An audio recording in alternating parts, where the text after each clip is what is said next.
las escuelas de tanquistas del ejército de los Estados Unidos, entre 1943 y 1945, circulaba un chiste bastante picante, pero sumamente cierto. Ese chiste era: ¿saben cuántos Sherman se necesitan para acabar con un tigre? 4. Pero no estamos hablando de animales, estamos hablando de un tanque, el Tigre, y de esos Sherman, los tanques americanos. Prepárense para perder 3. Ahora, ese chiste podía parecer exagerado, podía parecer grotesco, tal vez incluso un poco macabro, porque perder 3 tanques significaba perder de todos modos a bastantes hombres dentro de esos tanques. Pero era, como dije, extremadamente cierta. Porque si el imaginario colectivo de la Segunda Guerra Mundial ve el avance constante de estos vehículos blindados, los Panzer alemanes, que han entrado en el imaginario colectivo como máquinas de acero imparables. Bueno, ese nombre Tigre se ha vuelto sinónimo precisamente de un tanque casi indestructible. Hoy analizamos su historia. Cuando se habla de Tigre dentro del mundo de los tanques, de los vehículos blindados, necesariamente se piensa en él, en el Panzer Sikus, el Tiger primo. Se le llamará así para diferenciarlo de su sucesor. Pero eso es suficiente para infundir terror, tanto en los aficionados a los vehículos blindados como en los últimos veteranos de la Segunda Guerra Mundial, que lo recuerdan bien, el Tiger primo. Un tanque pesado casi indestructible, una máquina poderosa, un vehículo que el ejército alemán en realidad había solicitado mucho antes del estallido de la Segunda Guerra Mundial. Los primeros estudios para el posterior Panzer Tiger, el Tiger I, surgieron entre 1937 y 1938. Cuando la inspección de armamento del Heer, del ejército alemán, comienza a solicitar la creación de un tanque pesado, un tanque que esté mejor blindado y más fuertemente armado que los tanques medianos. En ese periodo, entre 1937 y 1938, la fuerza blindada alemana todavía es escasa. La mayoría de los tanques son los Panzerhypo, apenas útiles contra la infantería, y los Panzerkund, vehículos de exploración. Los Panzer de enteros ya representan un avance considerable, son los primeros verdaderos tanques medianos modernos, pero falta el componente más pesado. Desde 1938 hasta 1940, la inspección de armamento recibe varias propuestas de diferentes fabricantes de armas. Propuestas que, sin embargo, no se concretan, en parte porque falta una necesidad real en el campo de batalla. Los Panzer III, los tanques checos requisados después de la anexión de Checoslovaquia, y los Panzer IV demuestran ser excelentes máquinas, que combaten eficazmente a los tanques franceses e incluso a los primeros tanques soviéticos. Pero es precisamente la Unión Soviética, se dan cuenta de que el Panzer IV y posteriormente también el Panther que lo reemplaza son inadecuados contra los tanques pesados soviéticos. Los KV-1, tanques que, aunque poco elegantes en su silueta, son extremadamente poderosos y ponen en aprietos a las fuerzas blindadas alemanas. A partir de ese momento, la inspección de armamento solicita nuevamente otros prototipos, otros vehículos desarrollados. Varias empresas participan en la licitación porque al final de cuentas siempre se trata de una licitación. Las dos empresas finalistas son Henschel y Porsche. Sí, exacto, escucharon bien, justamente Porsche. Ferdinand Porsche, el fundador de Porsche. En ese periodo dejó de lado, al menos por el momento, el sueño de construir un auto deportivo, un auto que solo verá la luz después de la guerra. Y está más involucrado en otros proyectos. Ha realizado el prototipo del Kübelwagen. También ha realizado el prototipo del futuro escarabajo y super escarabajo, el que está en la base de Volkswagen. El auto del pueblo fue solicitado precisamente por Hitler, pero en ese momento, con la guerra en Europa, Porsche, como otros diseñadores, está concentrado en la fabricación de vehículos blindados. No le ha ido muy bien hasta ese momento, y seguirá sin irle bien, porque el ejército alemán al final tomará solo un vehículo realizado por él, un cañón que es rebautizado en su honor como Ferdinand. Pero todos los demás proyectos no serán seleccionados, de hecho serán descartados. Es el caso también del tanque Tigre, que es encargado a Henschel Sohn, quien gana la licitación, mientras que la propuesta de Porsche del Panzer Tigre P es descartada. Ese nuevo tanque que entra en servicio en noviembre de 1942 se convierte en un punto de referencia para todos los ejércitos. ¿Por qué motivo? Empecemos por un hecho. Es un tanque extremadamente pesado. Pesa nada menos que 57 toneladas. No es muy rápido. Declara una velocidad máxima en carretera de 32 kilómetros por hora. Se requerían 40, pero no se logra hacer algo mejor. Tiene una autonomía de poco menos de 200 kilómetros en carretera. Obviamente depende de las condiciones. Puede superar una pendiente máxima del 70% y lo más importante de todo, está extremadamente protegido y cuenta con un potente armamento. El armamento principal, de hecho, es el cañón antitanque de 88 con el cañón de 56 calibres. Es la adaptación al papel de antitanque de una pieza de artillería antiaérea, ya experimentada con éxito por Erwin Rommel en el norte de África. Rommel fue uno de los primeros en descubrir el potencial de la pieza antiaérea, que, al tener una alta velocidad inicial, podía penetrar a larga distancia los blindajes de los tanques. La táctica de tanques de Rommel en el norte de África había resultado ganadora. Y precisamente por el rendimiento de ese cañón, se decidió crear un cañón antitanque, que posteriormente fue instalado en el Panzerrimo. Un Panzer que se convertirá en símbolo, no tanto de las divisiones Panzer, que siguen utilizando el Panzer IV o el Panther, sino más bien de los batallones blindados independientes, que son equipados con este nuevo tanque, y que se convierte en un símbolo absoluto del poder alemán en los campos de batalla. Tedesca sui campi di battaglia. Piensen solo en esto. El proyectil de carga hueca del Panzer era capaz de penetrar el blindaje de cualquier tanque británico o inglés. Piensen en tanques medianos, obviamente a más de 2.500 metros de distancia, 2,5 kilómetros. En cuanto a los tanques pesados, piensen en el Joseph Stalin II o en el M26 Pershing. En ese caso, la distancia de enfrentamiento se reducía de aproximadamente 1 kilómetro, pero era suficiente para hacer del Tigre el adversario más difícil de enfrentar en los campos de batalla. Los estadounidenses se dan cuenta de esto en 1943 en el norte de África. Rommel lleva tiempo a la defensiva. Ha sido llamado a la zona para intentar salvar lo que se pueda. Su Panzerarmee África está muy reducida, pero ha recibido el nuevo Tigre. El Tigre es puesto a prueba con éxito en la batalla del Paso Kasserine, que los expertos consideran el canto del cisne de Rommel, quien en esa ocasión logra contener la ofensiva aliada. También logra rechazar a los estadounidenses, infligiéndoles bajas. Es ahí donde nace la famosa leyenda. Si quieres enfrentarte a un tigre, debes usar al menos 4 Sherman, pensando en perder 3. Porque lo que sucede es que para enfrentarse a un tigre hay que atacar en pinza, sacrificando tanques y sus tripulaciones. Al cañón de 88 hasta que logras golpear al tigre. Ahí donde es más débil, en las orugas o en la parte del motor, en la parte trasera, que está menos blindada, menos protegida. Pero el Tigre tiene algunos problemas, y los problemas tienen que ver principalmente con el tamaño de las orugas, que deben ser reemplazadas cada vez que el tanque es transportado por ferrocarril o por carretera. Hay que reducir el ancho, porque de lo contrario el tanque se vuelve intransportable. Luego está el motor. El motor elegido es el Maybach, de 12 cilindros en V a 60 grados.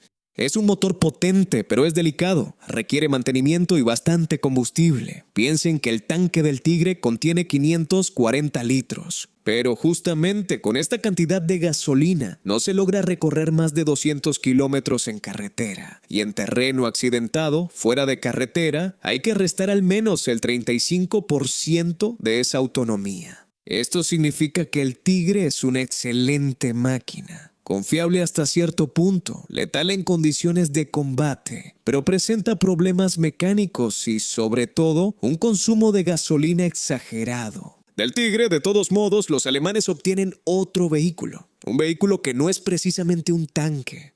Se le llama Tiger Morser, o también Sturm Tiger, tigre de tormenta, tigre de asalto. Es un vehículo autopropulsado, pero no es un autopropulsado como los demás. Es básicamente un enorme vehículo de demolición basado en el chasis del Tigre. Se coloca una gran estructura cerrada, dentro de la cual se instala un mortero naval, el Sturm Mörser, un arma de calibre 380 que dispara proyectiles con propulsión a cohete, proyectiles que pesan 345 kilogramos.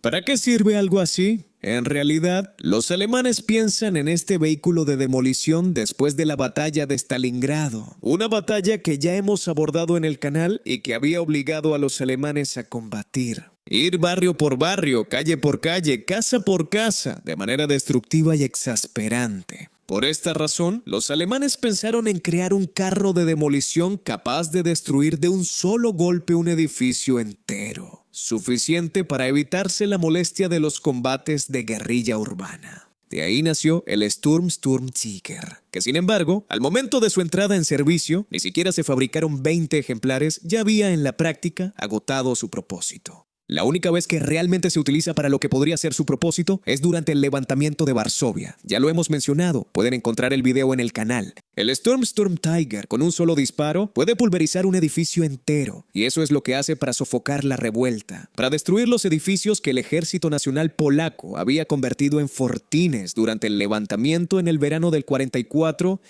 Pero el Sturmtiger también se utiliza durante la batalla del Bolsón del Ruhr, en los primeros meses del 45 contra los tanques Sherman. Aunque no es un tanque propiamente dicho, sí da resultados. Basta pensar que un solo Sturmtiger, con un solo disparo, logra destruir por sí solo 4 tanques Sherman.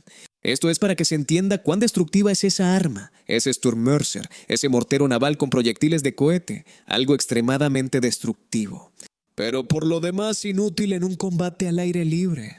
A mediados de 1944, el Inspectorado de Armamento Sturmtiger envía al frente otro carro pesado. Se le llama en jerga Königstiger, tigre real, tigre de Bengala. Se le llama así para distinguirlo de su predecesor, que deja de producirse. En realidad, el Königstiger también tuvo un desarrollo un poco más largo, porque ya en enero del 43 fue solicitado como nuevo carro. Y pensar que en enero del 43 han pasado apenas 3 meses desde que su predecesor, el Tigre, entró en servicio. ¿Por qué motivo?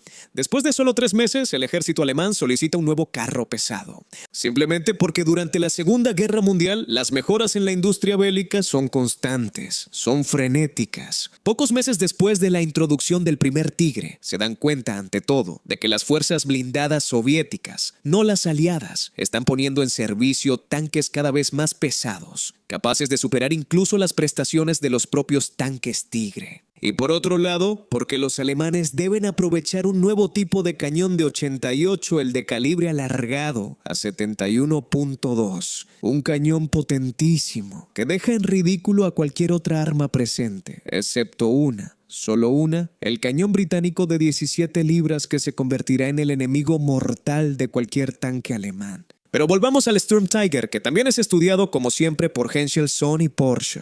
Y una vez más gana Heinkel, que logra superar a Henschel, che riesce a ottenere el contrato para el suministro de este tanque, que entra en servicio en septiembre de 1944.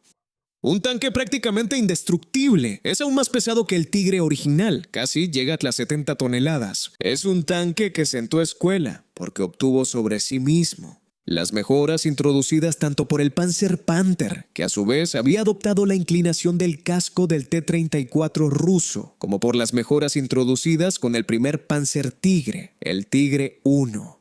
Entonces, duplicando la superficie blindada, mejorando el blindaje que roza los 150 milímetros en la sección frontal, alojando una torreta más grande y más robusta, capaz de contener ese cañón poderosísimo.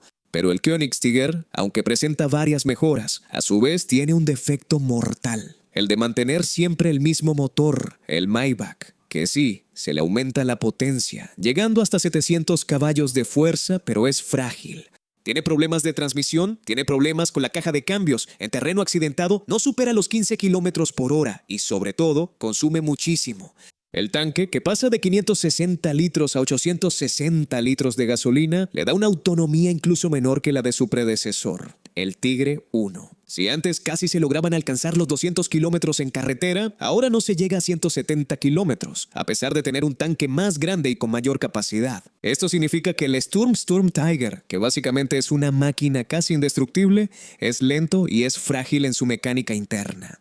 Y obviamente, como todos los demás tanques, está sometido a la amenaza aérea de las fuerzas aliadas y soviéticas, que, a partir de finales de 1944, empiezan a dominar los cielos. En la práctica, el Sturmtiger ya había sido un ejercicio de estilo excesivo. El Königstiger se convierte en un magnífico tanque, muestra poderosa de la técnica alemana, pero poco útil, aunque logra mantener a raya desde distancias incluso superiores a 2000 metros a la mayoría de los adversarios, excluyendo a muy pocos tanques como el Pershing o el Joseph Stalin II. El hecho de que consumiera enormes cantidades de gasolina, de combustible, y el hecho de que para las reparaciones se necesitara al menos un día con 6 mecánicos expertos para reemplazar una rueda del tren de rodaje, o incluso 2 días para reemplazar el motor, ya sentenciaba desde el principio el fracaso del Königstiger. Sin embargo, los alemanes deciden aprovechar la base mecánica del Königstiger para otra Tigre, la Jagdtiger, la Tigre cazadora, que a pesar del nombre no es un tanque, sino un cazacarros.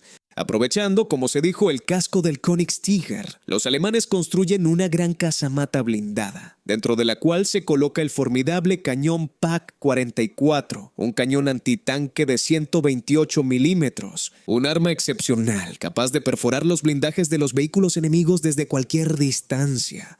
Este también era indestructible y poderosísimo, pero también frágil, porque el motor sigue siendo el mismo. Pero no solo eso. El depósito de combustible también es más pequeño, y además de ser pequeño, es un tanque que no permite una autonomía excesiva. Debido a que el vehículo que ya pesaba 69 toneladas pasa a 76 toneladas y se necesitan 5 litros de gasolina para recorrer un solo kilómetro. Si hoy se quejan de sus autos y siempre hacen cuentas sobre cuáles consumen menos, imaginen un vehículo que, aunque esté lleno de gasolina, recorre pocos kilómetros y no más. Se dan cuenta tanto los estadounidenses como los soviéticos, quienes a menudo encuentran los Jagdtiger abandonados en las carreteras, en las ciudades, en medio del campo, porque las tripulaciones, al no poder empujar más el vehículo que se quedó sin combustible, prefieren huir, regresar a casa a pie.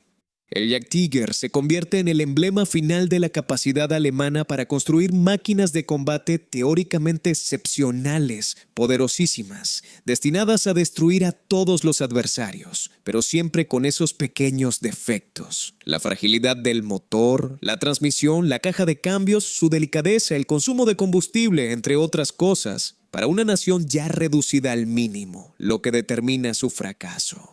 Y entonces, hoy, cuando en los distintos museos de vehículos blindados vemos lo que queda de las producciones alemanas de los años 40, vemos el Tiger, el Königstiger, el Sturmtiger o el Jagdtiger.